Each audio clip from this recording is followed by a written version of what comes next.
Okay, सो question है हमारे पास, the equation of the line passing through the point -3, 1 and bisecting the angle between the coordinate axis. अच्छा, question में क्या given है? कोऑर्डिनेट एक्सिस सबसे पहले हम ड्रॉ कर रहे हैं। ये हमारा कोऑर्डिनेट एक्सिस है और -3, 1 -3, 1 पॉइंट हमें पता है यहाँ कहीं पे होगा, -3, 1, ठीक है। और यहाँ से एक लाइन पास हो रही है, यहाँ से एक हमारी एक लाइन पास हो रही है जो कि कोऑर्डिनेट एक्सिस से इस तरह से कर रही है, ठीक है। उसके बाद and bisecting the angle between the coordinate axis, तो इस लाइन की हमें इक्वेशन फाइंड करनी है। तो एक तो पॉइंट हमारे पास है -3, 1। उसके बाद पॉजिटिव एक्स एक्सिस से हमारा देखेंगे इस लाइन का एंगल कितना है। तो ये एंगल हमें पता है, ये एंगल 90 डिग्री होता है, प्लस इसको इसने बाइसेक्ट किया एक कोऑर्डिनेट को, ये एंगल 45 होगा। यानी इन टोटल हमारा जो एंगल होगा वो होगा 135 degree. X axis, positive x axis से हम किसी भी लाइन का जो स्लोप लेते हैं तो ये वाली x axis, positive x axis से हम इसको एंगल को मेजर करते हैं, ठीक है। तो अब हमारे पास एक पॉइंट अवेलेबल है इस लाइन की और इस लाइन का स्लोप अवेलेबल है, ठीक है। तो इस केस में हम क्या कर सकते हैं, एक हमारे पास पॉइंट स्लोप फॉर्म होता है बाय पॉइंट स्लोप फॉर्म, ठीक है। एक पॉइंट स्लोप फॉर्म है हमारा। पॉइंट स्लोप फॉर्म क्या कहते हैं? y minus y1 is equal to m x minus x1, ठीक है। ये हमारा पॉइंट स्लोप फॉर्म होता है। इसको हम तब यूज करते हैं जब हमारे पास किसी भी लाइन का स्लोप अवेलेबल हो और एक पॉइंट अवेलेबल हो। तो यहां पे हम मानते हैं कि x1 और y1 क्या है हमारा? x1 है हमारा -3, x1 है हमारा -3 और y1 है हमारा 1, ठीक है। तो हम वैल्यू पुट करते हैं, y minus 1 is equal to m क्या है हमारा? m है हमारा एंगल 135 है, तो m की वैल्यू कितनी हो जाएगी? tan 135, और tan 135 यहाँ पे हम m की वैल्यू कितनी हो जाएगी? tan 135, क्योंकि स्लोप हमारा क्या होता है? tan ऑफ द एंगल, ठीक है, एंगल जो है उसका। और नेक्स्ट x माइनस x1 की वैल्यू कितनी है? -3, तो माइनस 3 क्या हो जाएगा यहाँ पे? +3 हो जाएगा, ठीक है। अब tan 135 की वैल्यू हमें पता है -1 होती है, तो हम इसको क्या करेंगे? सिंप्लीफाई करेंगे, y minus 1 is equal to -1 और x प्लस 3, ठीक है। अब हम ब्रैकेट ओपन करेंगे, इसको फर्दर सिंप्लीफाई करेंगे अगर हम, तो हमारे पास आएगा y minus 1 is equal to -x minus 3, ठीक है। अब हम इसका लेफ्ट हैंड साइड में अगर x को ले जाएंगे तो x प्लस y और ये -3 और +1, या फिर इसको हम सॉल्यूशन देखेंगे। अच्छा, ये इस तरफ है -1 और +3 इस तरफ आ जाएगा, तो ये हो जाएगा +2 इज इक्वल टू 0, ठीक है। तो इसका हमारा आंसर हो जाएगा x plus y plus 2 is equal to 0, इस लाइन की इक्वेशन होगी। तो हमारे पास जो आंसर होगा वो होगा ऑप्शन नंबर ए, ठीक है। ये हमारा फर्स्ट क्वेश्चन है, ये स्ट्रेट लाइन का फर्स्ट क्वेश्चन है हमारा।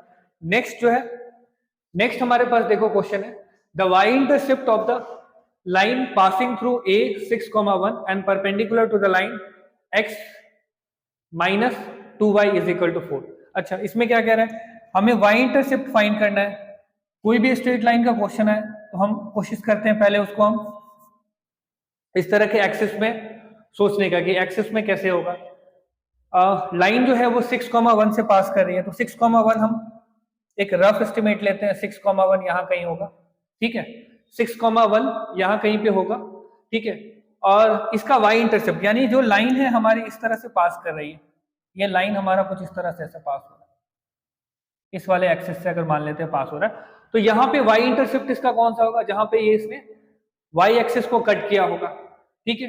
And perpendicular to the line. अच्छा, एक और कोई दूसरी लाइन है जिसकी इक्वेशन हमारे पास दी हुई है, कोई दूसरा लाइन है जो कि बिल्कुल इसके 90 डिग्री पे है, ठीक है। इस लाइन की इक्वेशन हमारे पास दी हुई है x minus 2y is equal to 4, ठीक है। ये इस तरह से इक्वेशन दिया हुआ है। ये ग्रीन वाली लाइन जो है, ये वाला इंटरसेप्शन यहाँ पे होना, और हमें यही फाइंड करना है, y इंटरसेप्ट जो है हमें फाइंड करना है, ठीक है। तो हम इसमें क्या कर सकते देखते हैं, पहले हम जो येलो वाली लाइन है x minus 2y is equal to 4, इसका स्लोप फाइंड करते हैं, ठीक है। पहले सबसे पहले हम क्या करेंगे, slope of the line, slope of the line x minus 2y और माइनस 4 इज इक्वल टू 0। हम इसको स्टैंडर्ड फॉर्म में लिख लेते हैं ax plus b y plus c is equal to 0। तो हमें पता है कि ax plus b y plus c ये स्टैंडर्ड फॉर्म है।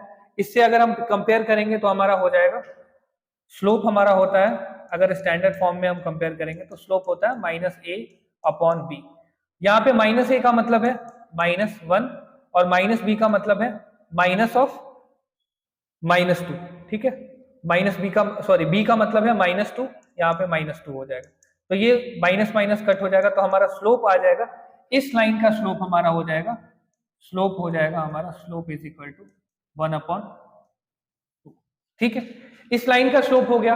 अब हमें पता है जो भी 90 डिग्री पे अगर इंटरसेक्शन है या 90 डिग्री पे है ये लाइन, तो इसका और इसका स्लोप m1 इंटू m2 जो होता है वो -1 के इक्वल होता है।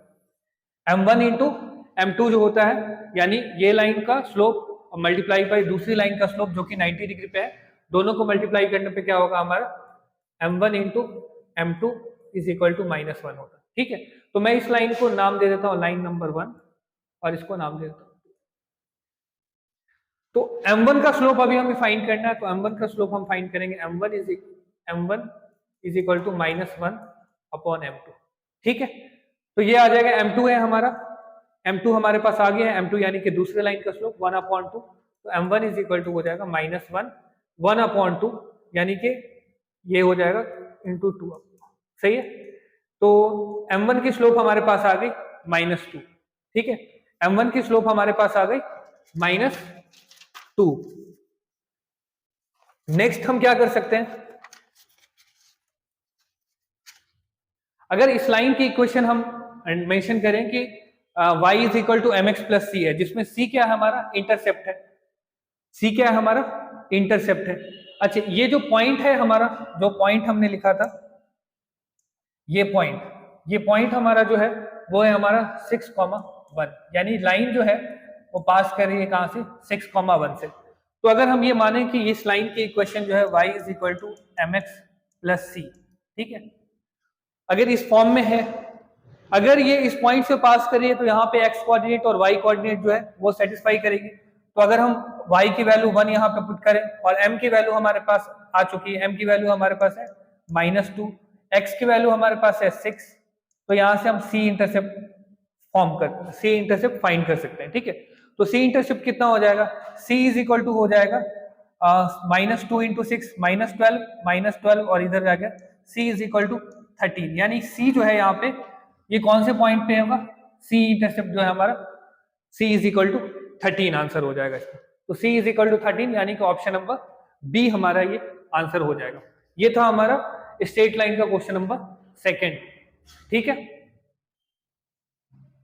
नेक्स्ट है हमारे पास if p 2,2 q -2,4 and r 3,4 are the vertices of the triangle PQR, then the equation of the median through the vertex R। अच्छा देखो, सबसे पहले एक इसमें क्या है, एक ट्रायंगल का फॉर्मेशन करना है। एक ट्रायंगल है हमारे पास इस तरह से, ठीक है, और ट्रायंगल हमारे पास क्या है P 2,2, Q हमारे पास है, इसका कोऑर्डिनेट्स है 2,4 और R है हमारे पास 3,4, राइट। उसके बाद कह रहा है कि then the equation of the median through the vertex R. अच्छा, median through the vertex R, median हमें पता है, median through the vertex R का क्या मतलब होगा, ये इस तरह से ड्रॉ होगा, ये हमारा आर वर्टेक्स है और ये अपोजिट वाले साइड को क्या होगा इक्वल इंटरसेक्शन करेगा। इक्वल मतलब ये जो होगा, अगर हम इस पॉइंट को एस लेते हैं तो P S is equal to S Q होगा। पी एस जो होगा वो किसके इक्वल होगा, एस क्यू के। तो अगर हम एस का कोऑर्डिनेट फाइंड करें, पहला सबसे पहले हम करेंगे एस का कोऑर्डिनेट फाइंड करेंगे। एस का कोऑर्डिनेट कैसे फाइंड करेंगे, find coordinate of S, find coordinate of S. S का कोऑर्डिनेट हम देखो कैसे फाइंड करेंगे। एस का कोऑर्डिनेट फाइंड करने के लिए हम मिड पॉइंट फॉर्मूला लगाएंगे। Mid point formula, mid point formula, mid point formula हमें पता है क्या कहता है, x1 plus x2 divided by 2, y1 plus y2 divided by 2, ये हमारा मिड पॉइंट फॉर्मूला होता है। अगर हमारे पास दो इंड्स के कोऑर्डिनेट मौजूद है और हमें मिड पॉइंट फाइंड करना है, तो x1 plus x2 divided by 2, y1 plus y2 divided by 2। तो s कोऑर्डिनेट के लिए अगर हम निकालेंगे s, तो एस के लिए हमारा क्या हो जाएगा 2 प्लस माइनस 2 यानी कि 0 डिवाइडेड 2 यानी कि 0। ठीक है, ये हमारा एक्स कोऑर्डिनेट क्या आ जाएगा, ये 0 आ जाएगा। नेक्स्ट 2 प्लस 4, ठीक है 2 प्लस 4 6 डिवाइडेड बाई 2 ये कितना आ जाएगा 3 आ जाएगा। तो हमें एस का कोऑर्डिनेट पता चल गया। एस का कोऑर्डिनेट हमारे पास क्या आ गया 0,3। ये वाला कोऑर्डिनेट जो है एस का ये आ गया हमारा 0,3। अब हमें इक्वेशन फाइंड करनी है इस लाइन की, आर एस की, equation of the R S. तो ये हम कैसे फाइंड कर सकते हैं, 2 पॉइंट फॉर्म से फाइंड कर सकते हैं।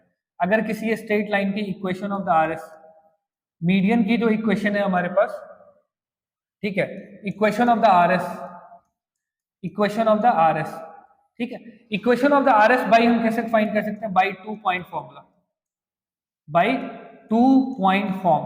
ठीक है, 2 पॉइंट फॉर्म क्या कहता है, 2 पॉइंट फॉर्म कहता है y1 minus y1 y2 minus y1 divided by x2 minus x1 और ये x माइनस x। ठीक है, इसमें किसी भी पॉइंट को आप x1 y1 ले लो और किसी भी पॉइंट को x2 y2 ले लो, यहां से हमारा फॉर्म आ जाएगा। ठीक है, तो मैं अगर इस पॉइंट को ले लेता हूं, मैं इस पॉइंट को अगर ले लेता हूं x1 और इसको ले लेता हूं y1, इस कोऑर्डिनेट को मैं x1, y1 ले लेता हूं और इसको x2, y2 ले लेता हूं। ठीक है, तो यहां पे मैं वैल्यू पुट करूंगा y माइनस y1, y1 हमारा कौन सा कोऑर्डिनेट है 4, इज इक्वल टू y2 हमारा कितना है 3, y1 कितना है 4, 3 माइनस 4, x2 कितना है हमारा, x2 है 0, x1 कितना है हमारा 3 और x1 कितना है हमारा, x1 है हमारा 3। ठीक है, अब इसको हम फर्दर सिंप्लीफाई करेंगे। ठीक है, फर्दर हम सिंप्लीफाई करेंगे y माइनस 4। ठीक है, फर्दर सिंप्लीफाई करेंगे तो ये कितना आ जाएगा y minus 4 is equal to 3 minus 4 जो होगा वो -1 होगा और यहाँ पे -3 आ जाएगा। ठीक है, और यहाँ पे x माइनस।